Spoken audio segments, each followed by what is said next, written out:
Hello, ladies and gentlemen, and once again, welcome to the Funk Chronicles. I'm your host, Dr. Turk Logan from Logan Communication and the Funk Museum Hall of Fame and Exhibition Center. And I am just so excited to talk to a dear friend of mine. I haven't seen him in years, but I think about him all the time. His brother and I were very close for many years, and he is Mr. Keith Wilder from the legendary Heat Wave. Keith, how you doing? I'm doing fine. How you doing today? I'm doing well. Thank you for taking time out to talk to us. You and I talked offline, and I know you still go out with the group after, 40 years now. Talk a little bit about your involvement with Heat Wave, especially when Heat Wave's on the road in America.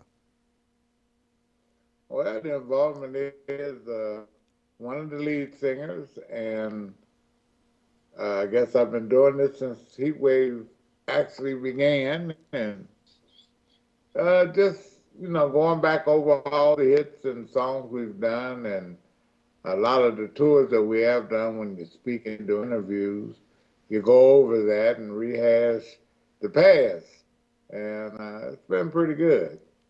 Well, we were together, you, myself, your wife, your brother, Johnny Wilder, and his wife, Rosalind. Your wife, Linda, is from England. And I have a picture of us standing in, you and I, we were a whole lot slimmer then. And we both, you still have hair. I had a full head of hair with a big afro, so that's gone. But we were standing in front of the London Hilton together. I also have a picture of us at the CBS Record Convention, sitting at the table, me, you, and Jack the Rapper. Another picture of us at that CBS Record Convention, you on the phone in my hotel room making some plans to show us the city. You guys were such gracious hosts. And the picture when you guys came back to America and received your one of your platinum selling songs that was on the album. I also have, and I know you can't see it, but we'll talk a little bit about it, the Too Hot to Handle. I'll show it to the audience. The Too Hot to Handle album. This is the original Heat Wave Too Hot to Handle album with all the members of the groups on the back. There's Rod Temperton, there's Keith Wilder, there's Johnny Wilder, and the other members of the group. Talk a little bit about that album and some of the big hits that came off of that album, Too Hot to Handle, Keith. Well, being the first album, it was a joy just because, that was almost the beginning chronicles of what Heat Wave was about and our style of music.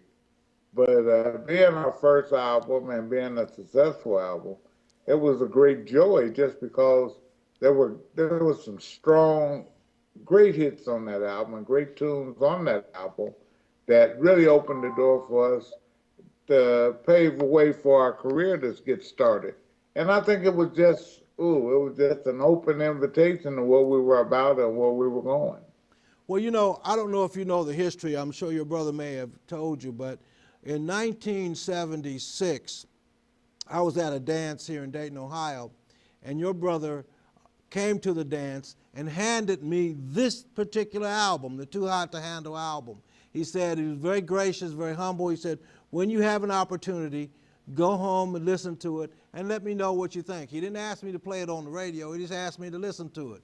And I took it home and I heard the Too Hot to Handle and Boogie Nights and Ain't No Half Steppin' and Super Soul Sister, and one of the biggest hits that is in the country and being played today, Always and Forever, and just fell in love with this particular album. It was a good one now. You can't knock that.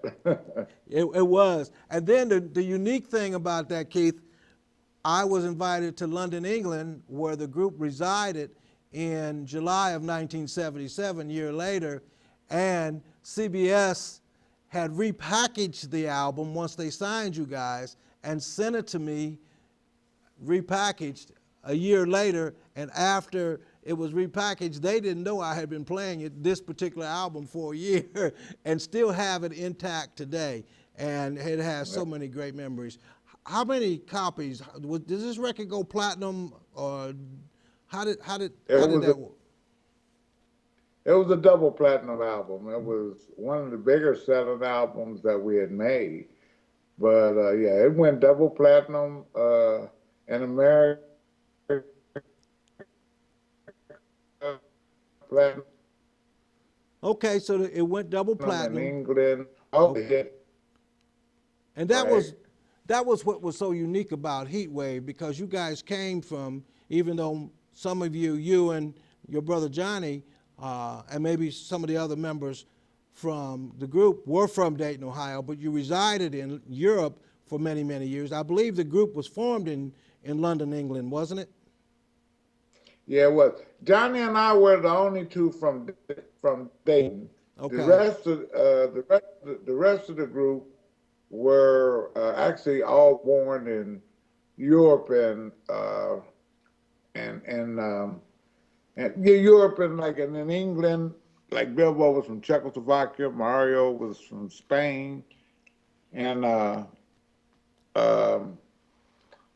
oh, I'm trying to think. Bilbo, like I said, And Rod Temperton. Rod Temperton was from England, yeah. Right. And Now Rod was. well, it was at the beginning. The origin of the group. It was just us six at first. Okay.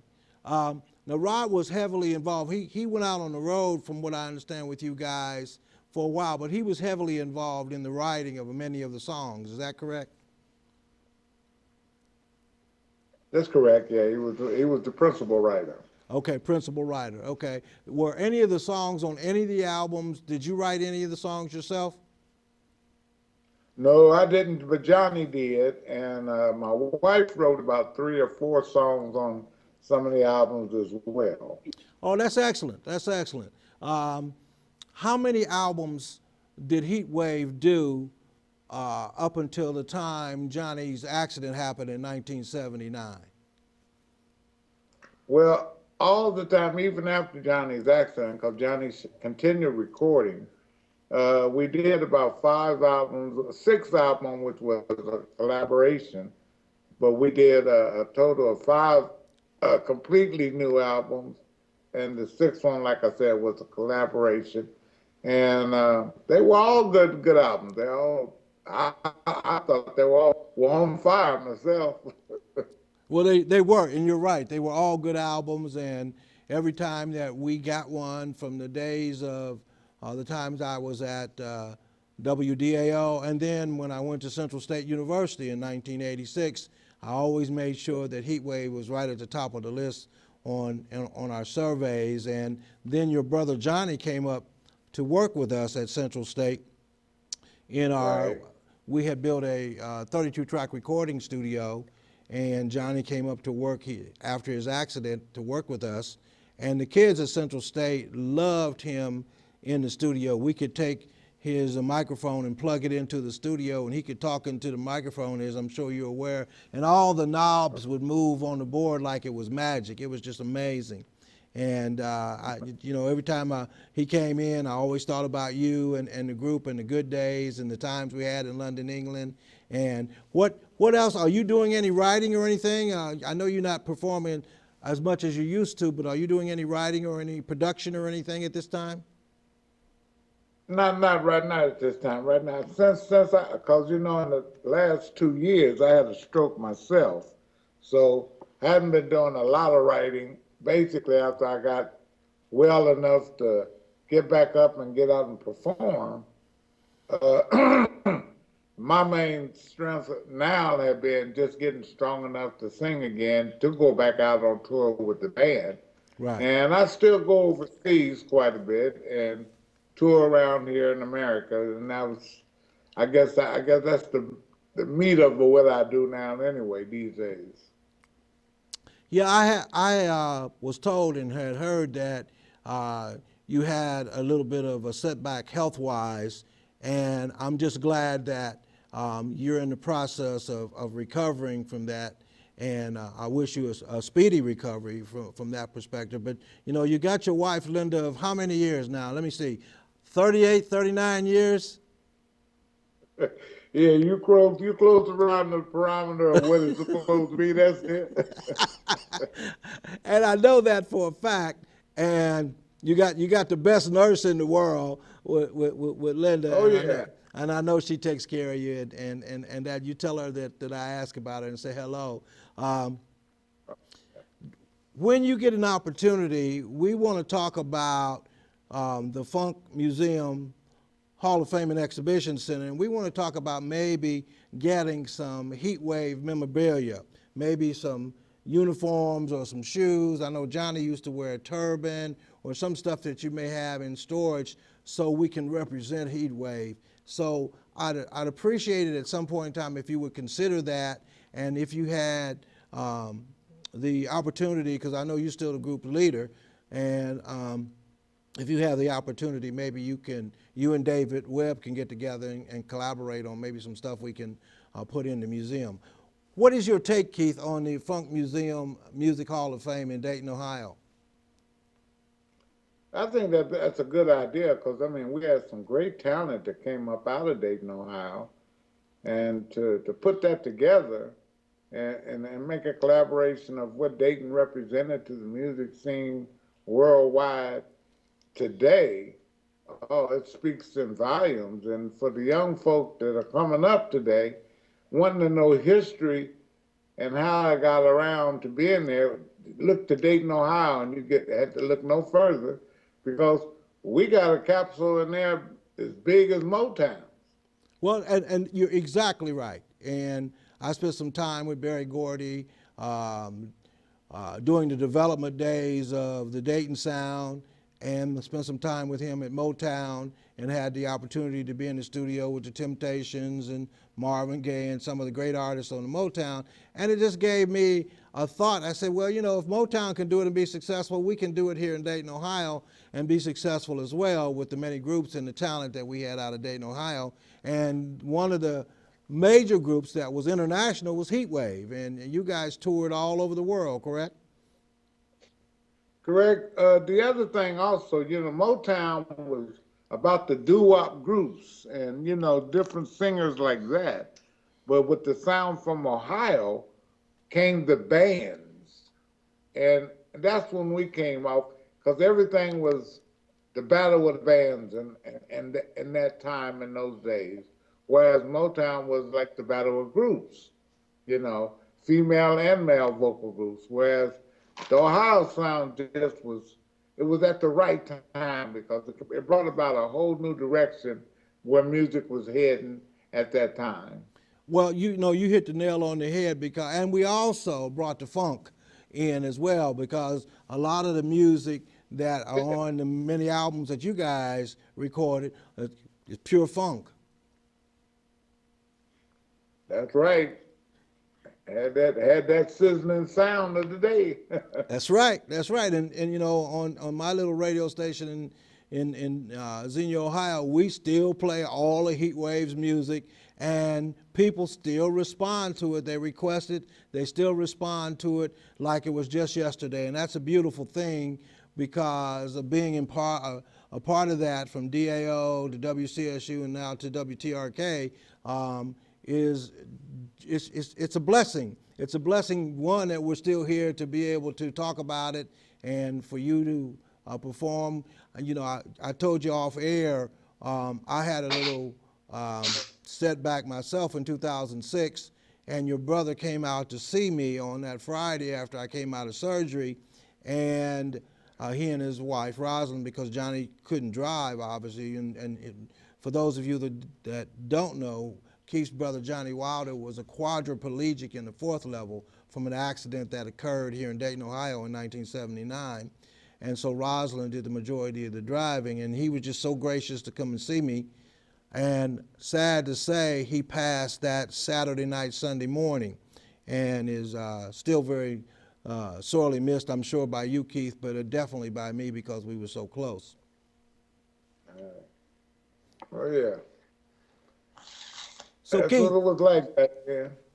well, we had some great times together. Can we talk a little bit about the value of education? I know you have grandkids. Your grandkids are a little younger than my grandkids. I have 6 grandkids and 1.5 great grandchildren. And I say 1.5 because my oldest granddaughter, she and her husband are about due any minute. She might be having the baby as we speak. So I have 2 great grandkids and 6 grandkids. Talk about how many grandkids you have. I got 3. Okay. I got a grandson. I got a grandson who's 9 years old, and I have 2 granddaughters. One that you heard in the background is 4, and her older sister is 6. Okay. And that's my connection to the world today. I understand wholeheartedly. Have you seen in any of your grandkids or any of your brothers' children, because you have other brothers that are still around today, have any of them started to emulate anything that you've done over the years or your brother Johnny did over the years? Has anybody picked up on that and formed their own band or their own group or anything of that nature? Well, my son is in the studio recording music now for an album, and 2 of my daughters are recording an album. As far as my grandkids, they're so young they just sing around the house. But they showing little inklings that something might be there. Well, good, good. So, you got a son that's recording an album. Yeah. Is it the music of today or is it anything like the music of yesterday? More of the music of today.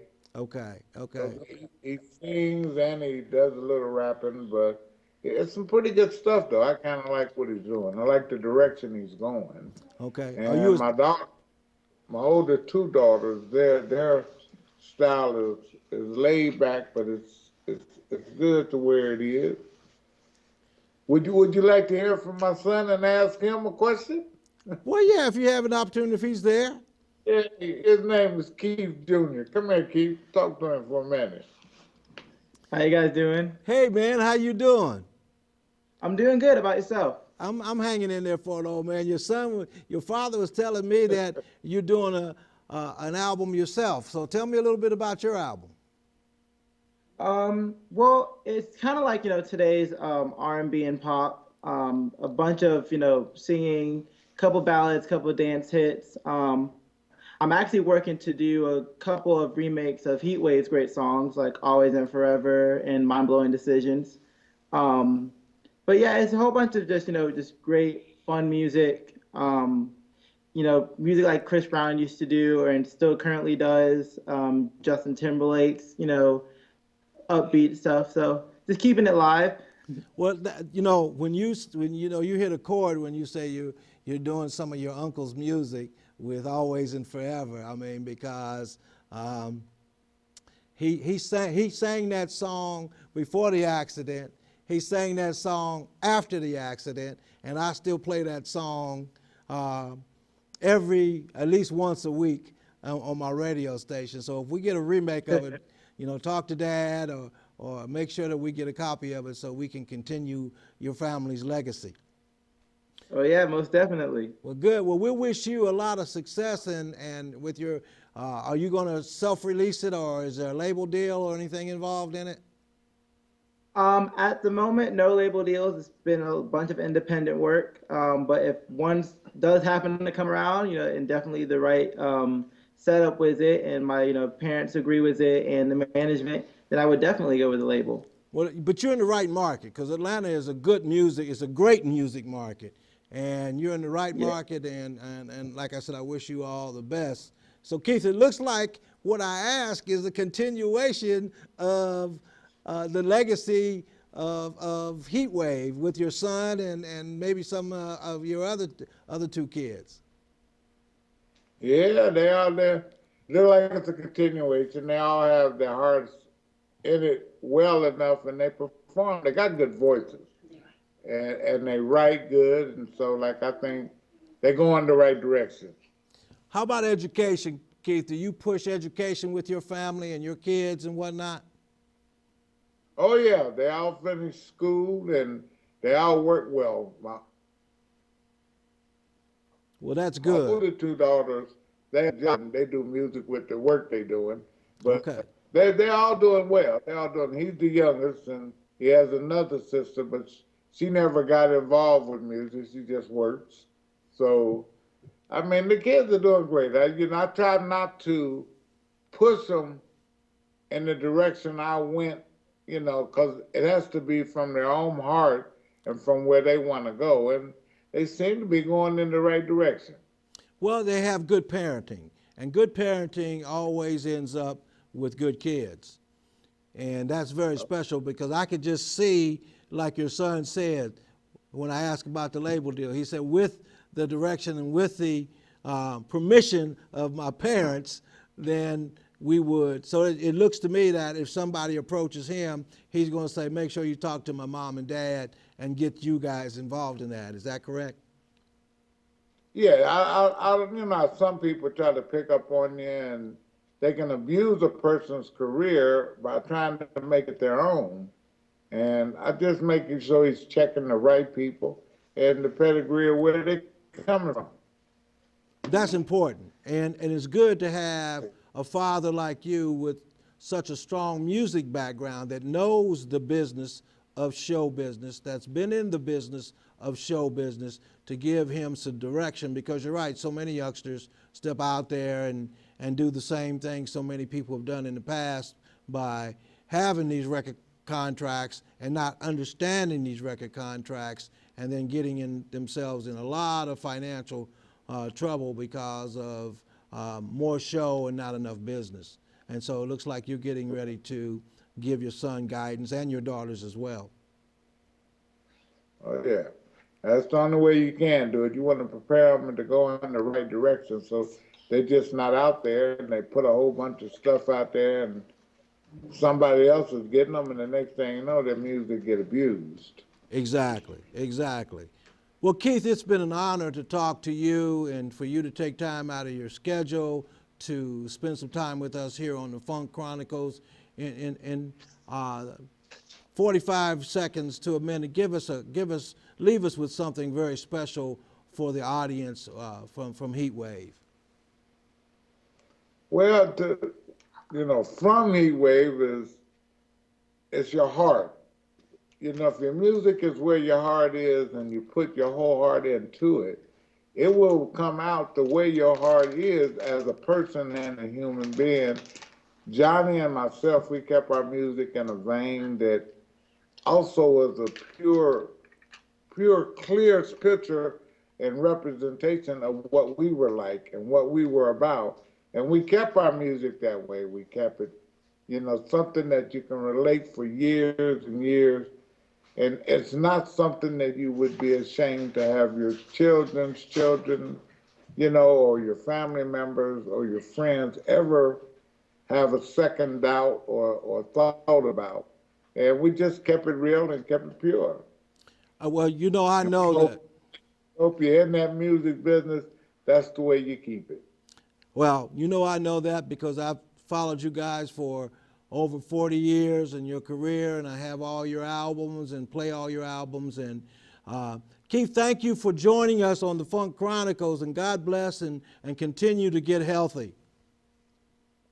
All right, thank you, boss, and keep in touch so we can stay in touch and see what things are going. Will do. I have grandchildren in Georgia, so maybe some of them might be coming to you. So thanks again, Keith, and God bless, and tell the lovely wife that we ask about her. Ladies and gentlemen, this has been the Funk Chronicles with your host, Dr. Turk Logan from Logan Communication and the Funk Museum Hall of Fame and Exhibition Center. Enjoyed your company. We'll see you next time.